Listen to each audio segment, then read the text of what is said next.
Добрый день, уважаемые зрители! Мы продолжаем с вами уроки в рамках курса «Навык учиться». Меня зовут Мадина Белялова, я профориентолог, профессиональный коуч, психолог, мама троих детей. И для меня очень важно, чтобы обучение для моих детей действительно было процессом увлекательным и очень интересным. Вы знаете, что самое интересное? Каждый раз, когда мы начинаем делать какое-то новое дело, заметьте или обратите внимание, что мы пытаемся организовать каким-то образом пространство, в котором мы находимся, чтобы нам было удобно. Мы взрослые люди, и, скорее всего, мы делаем это как-то бессознательно. Но на самом деле в этом есть очень рациональное зерно. Для того, чтобы действительно с удовольствием заниматься, делать какую-то работу, выполнять поставленные задачи, нужно, чтобы нам всем было комфортно, вне зависимости от возраста. Поэтому, уважаемые взрослые, я предлагаю вам сегодня сделать аудит рабочего места вашего ребенка. Просто подойдите и посмотрите, за каким рабочим столом работает ваш ребенок. Попробуйте присесть за него и посмотреть, насколько удобно расположены книжные полки, например, или как правильно падает свет на рабочий стол. Ведь очень важно создать условия, в которых ничего не будет отвлекать ребенка или создавать определенный дискомфорт. Обязательно обратите внимание на высоту рабочего стола. Очень важно учитывать возрастные особенности ребенка в младшей школе, в средней и в старшей. Конечно, важно, чтобы вы научили ребенка с самого начала, обратили внимание, возможно, чуть-чуть корректировали, как ребенок сидит за рабочим столом. Очень важно, чтобы спина была прямая, потому что это обеспечивает правильное дыхание, правильное обеспечение кислородом головного мозга. Обращайте на это внимание и объясните ребенку, что вы не просто делаете замечания, а заботитесь о головном мозге, чтобы туда поступало максимальное количество кислорода. Еще очень важный момент – обратите внимание на стул, который использует ваш ребенок во время выполнения домашних заданий.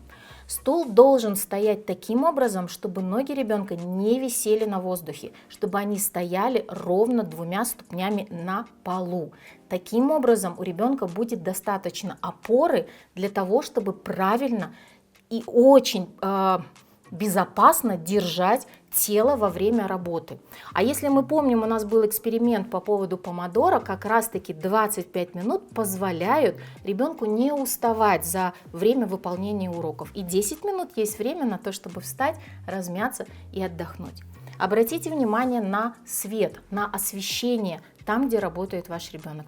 Это очень важно. Если есть возможность, стол рабочий можно поставить близко к окну, чтобы дневной свет действительно помогал освещать рабочую поверхность. Если такой возможности нет, обязательно обратите внимание на рабочую лампу. Качество света будет очень сильно влиять на настроение, на настрой и на зрение вашего ребенка. 10 или 11 лет нашим детям учиться, и лампочка будет иметь самое важное значение в процессе и здоровья, и выполнения домашних заданий. Еще обратите внимание, пожалуйста, на доступность свежего воздуха. Очень важно научить ребенка проветривать помещение регулярно. Мы не делаем это периодически дома, но важно научить и себя, и ребенка следить за тем, чтобы в комнате было достаточно прохладно и свежо. А еще один момент очень важный, и я как мама вообще из этого сделала отдельный ритуал. У ребенка должна быть вода. Дегидрация или низкое содержание воды в организме влияет и на память, и на способность концентрироваться. И если мы с вами не научим правильно детей пить воду, то, соответственно, скорее всего, они это делать не будут. Поэтому я купила всем своим детям красивые стаканы. Потом я их поменяла на красивые бутылочки, которые они использовали и в школе в том числе. И это приучило их правильно пить воду. Обязательно во время уроков, во время выполнения домашних заданий у ребенка должна быть вода на рабочем столе. Обратите на это внимание. Посмотрите, пожалуйста, сегодня на рабочее место своего ребенка, а еще лучше на работе посмотрите на свое рабочее место, и вы сможете проанализировать, какие изменения и дополнения можно сделать, чтобы вы чувствовали себя более комфортным. Увидимся с вами на следующих уроках. С вами была Мадина Белялова и наш курс «Навык учиться».